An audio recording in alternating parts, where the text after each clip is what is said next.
7 years ago, Eastern Carver County Schools redesigned its secondary curriculum with a single-minded focus in teaching skills and learning for the 21st century.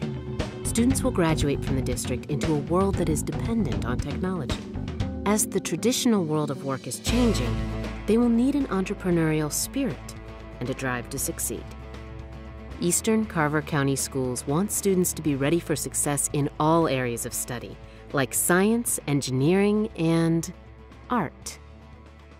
With our commercial arts curriculum, our first goal was to create a first-class curriculum unique to this district that fit what we really wanted to have as an enriching technological experience for our children.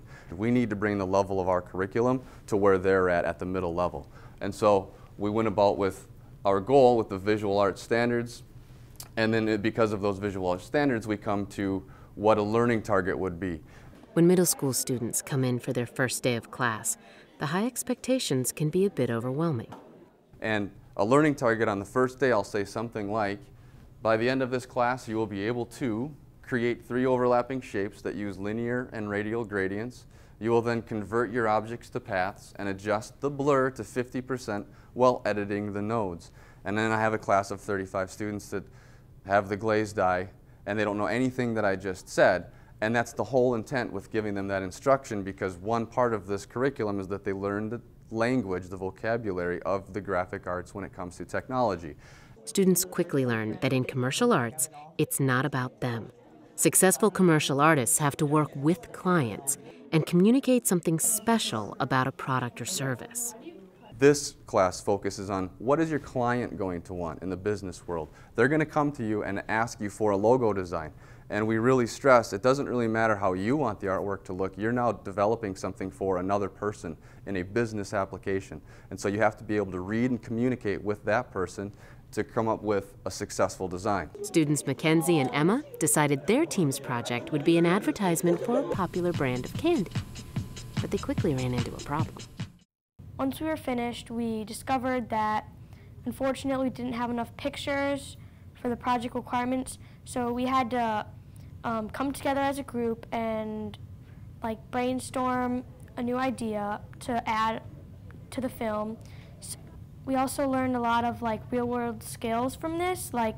We learned how to work as a team, and if you're having problems, how to get over them, and use our creativity to come up with new ideas. Something that surprised me was probably how many pictures you had to take to actually either not even meet the requirements, just to make a good advertisement. I mean, we were taking 1,000 pictures to just make a 45-second to a minute ad. That's how many pictures you had to take for all these Skittles to go onto different scenes and papers.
Taste the rainbow.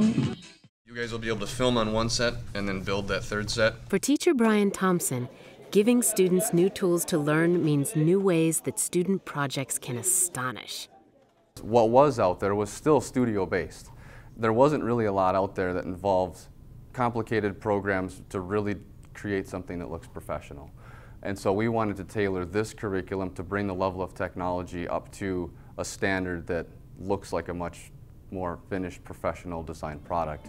And that's where our 8th graders are right now. They're creating things that I didn't anticipate them creating. And my expectation level for the students is always above where they think they're going to be, and they blew my expectations out of the water.